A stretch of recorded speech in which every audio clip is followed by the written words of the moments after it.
अच्छा, क्लास हम बात कर रहे थे कि जो SN1 रिएक्शन है उसमें हमारा पास जो न्यूक्लियोफाइल होता है वो हमारे पास क्या होता है, वीकर होता है। इसकी वजह क्या है, क्योंकि हम जो सॉल्वेंट इस्तेमाल करते हैं ना SN1 रिएक्शन में, प्रोटिक सॉल्वेंट, उसमें मौजूद एसिडिक हाइड्रोजन बॉन्ड बना लेता है न्यूक्लियोफाइल में मौजूद हाई इलेक्ट्रोनेगेटिव एलिमेंट के साथ, जिसकी वजह से क्या होता है कि ये जो इलेक्ट्रॉन डेंसिटी है ना न्यूक्लियोफाइल की, वो कम हो जाती है अराउंड अ न्यूक्लियोफाइल। जब इसकी इलेक्ट्रॉन डेंसिटी कम हो जाएगी यानी कि इसकी ताकत कम हो जाएगी, जब इसकी ताकत कम हो जाएगी तो न्यूक्लियोफाइल की जो ताकत है वो कम होगी, तो क्या होगा, वो वीक हो गया। यही वजह है कि SN1 रिएक्शन में मैंने आपको बताया था कि हमेशा न्यूक्लियोफाइल वीक ही होता है, सिर्फ़ और सिर्फ प्रोटिक सॉल्वेंट के इस्तेमाल होने की वजह से। Due to this reason hydrogen bonding, ये जो हाइड्रोजन बॉन्डिंग बन रही है न्यूक्लियोफाइल और इलेक्ट्रोनेगेटिव एलिमेंट के दरमियान में, electron cloud density around a nucleophile, इसके अराउंड, इसके ऊपर जो नेगेटिव चार्ज है, नेगेटिव चार्ज मतलब इलेक्ट्रॉन्स क्लाउड, वो कम हो जाता है, जिसकी वजह से इसकी ताकत कम हो जाती है। जब इसकी ताकत कम हो जाएगी तो ये कार्बोकेटायन के ऊपर इजीली अटैक कर सकेगा। आगे हम बात कर लेते हैं SN2 रिएक्शन की।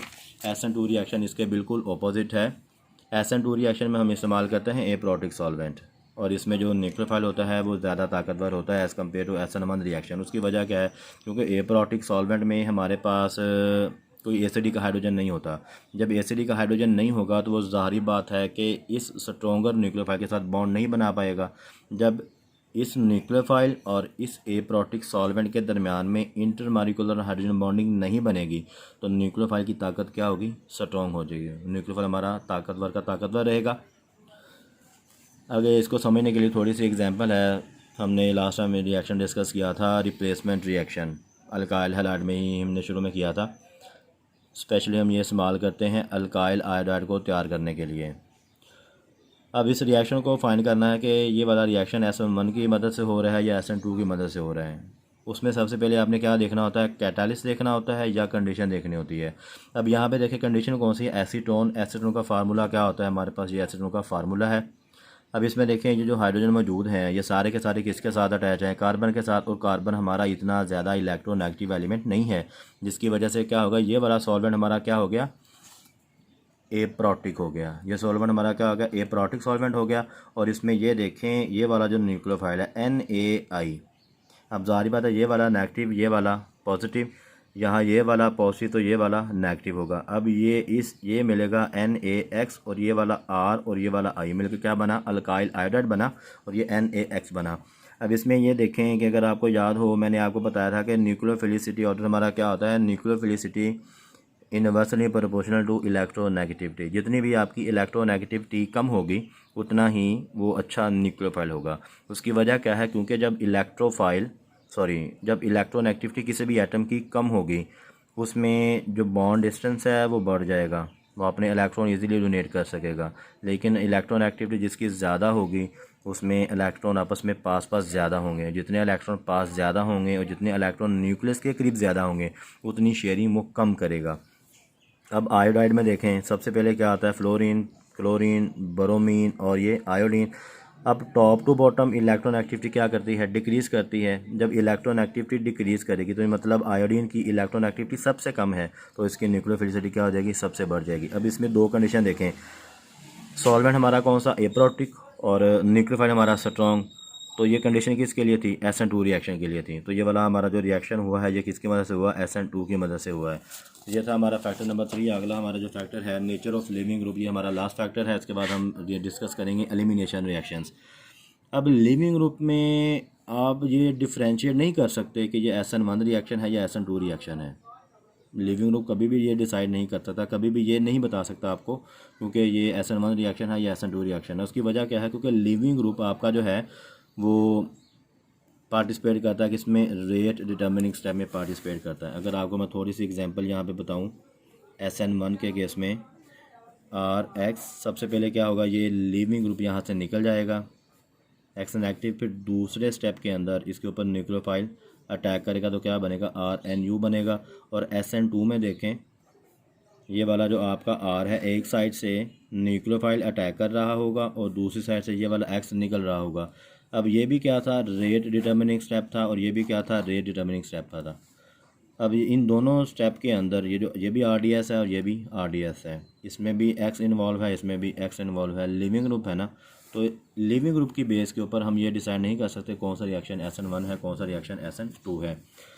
हाँ, लेकिन good leaving group make the rate of both SN1 reaction and SN2 reaction high. अगर अच्छा लिविंग ग्रुप है तो SN1 का रेट और SN2 का रेट, दोनों का रेट ज़्यादा करेगा। ठीक है, अब आपको ये पता कैसे चलेगा कि कौन सा लिविंग ग्रुप अच्छा है, कौन सा लिविंग ग्रुप बैड है? उसके लिए क्या है कि आपको ये पता होना चाहिए कि बेस अगर तो होगा वीकर बेस तो वो अच्छा लिविंग ग्रुप कहलाएगा। फॉर एग्ज़ाम्पल आप इसका ये भी देख सकते हैं trend, basicity is inversely proportional to leaving group. अगर तो उसकी बेसिसिटी अच्छी है तो लिविंग ग्रुप बैड है, अगर उसकी बेसिसिटी बैड है तो उसका लिविंग ग्रुप अच्छा होगा। अगर आपको याद हो तो मैंने आपको ये बताया था लास्ट टाइम में जब हमने न्यूक्लियोफाइल का नेचर पढ़ा था कि left to right basicity increase करती है और top to bottom basicity decrease करती है। अब top to bottom basicity decrease करती है। अब हैलोजेंस जो हैं हमारे पास, फ्लोरीन, क्लोरीन, ब्रोमीन, आयोडीन, ये सारे के सारे हमारे पास क्या हैं, अच्छे लिविंग ग्रुप्स कहलाते हैं। इसमें जो निकलेगा F नेगेटिव, इसमें जो निकलेगा क्लोरीन नेगेटिव, इसमें जो निकलेगा ब्रोमीन नेगेटिव, इसमें जो निकलेगा I नेगेटिव। अब इसमें देखें इसकी इलेक्ट्रोनेगेटिविटी ज़्यादा है। जब इलेक्ट्रोनेगेटिविटी ज़्यादा है तो मतलब उसकी बेसिसिटी इंक्रीज़ होगी, बेसिसिटी उसकी इंक्रीज़ होगी, जिसकी अगर बेसिसिटी इंक्रीज़ कर गई तो उसका जो लिविंग ग्रुप है वो क्या हो जाएगा, वो वीक हो जाएगा। जैसे जैसे आप टॉप टू बॉटम नीचे की तरफ आ रहे हैं, आयोडीन की जो इलेक्ट्रोनेगेटिविटी है वो कम हो रही है। जब उसकी इलेक्ट्रोनेगेटिविटी कम होगी तो मतलब वो एक अच्छा न्यूक्लियोफाइल भी बन सकता है। और जो बेसिसिटी है वो क्या करती है, ऊपर से नीचे डिक्रीज़ करती है। जब बेसिसिटी डिक्रीज़ की तो उसका लिविंग ग्रुप क्या हो गया, अच्छा हो गया। तो ये क्या करेगा, ये बॉन्ड जल्दी टूट जाएगा, ये बॉन्ड सबसे ज़्यादा जल्दी टूटेगा, ये सबसे कम, ये उससे ज़्यादा, ये उससे ज़्यादा, और ये सबसे ज़्यादा रिएक्टिव होगा। अब ये इसमें और भी देखें ना कि इसकी इलेक्ट्रोनेगेटिविटी बहुत कम है। जब इलेक्ट्रोनेगेटिविटी कम होगी इस R के दरमियान और इस I के दरमियान में बॉन्ड डिस्टेंस क्या होगा, वो ज़्यादा हो जाएगा। जब बॉन्ड डिस्टेंस ज़्यादा हो जाएगा तो इस बॉन्ड को ब्रेक करना आसान हो जाएगा, तो ये आसानी से निकल सकेगा as compare to fluorine, chlorine और ब्रोमीन, क्योंकि इनकी इलेक्ट्रोनेगेटिविटी ज़्यादा है एज़ कम्पेयर टू आयोडीन। तो इनके दरमियान में फासला भी क्या होगा, ज़्यादा होगा, सॉरी फासला क्या होगा, कम होगा। और जितना फासला कम होगा उतनी बॉन्ड लेंथ शॉर्ट होगी, और जितनी बॉन्ड लेंथ शॉर्ट होगी उतनी ही बॉन्ड स्ट्रेंथ आपकी ज़्यादा हो जाएगी। Bond length is inversely proportional to bond strength. जितनी दो एटम्स के दरमियान में बॉन्ड लेंथ कम होगी यानी कि फासला कम होगा, उस बॉन्ड को तोड़ने के लिए आपको ताकत ज़्यादा देनी पड़ेगी। This is called bond strength. अगर आपको कोई भी इस टॉपिक में कोई मसला हो, या SN1 रिएक्शन में, SN2 रिएक्शन में, या इसके फैक्टर अफेक्टिंग में, तो आप मुझसे व्हाट्सएप ग्रुप के ऊपर पूछ सकते हैं। अल्लाह हाफिज़।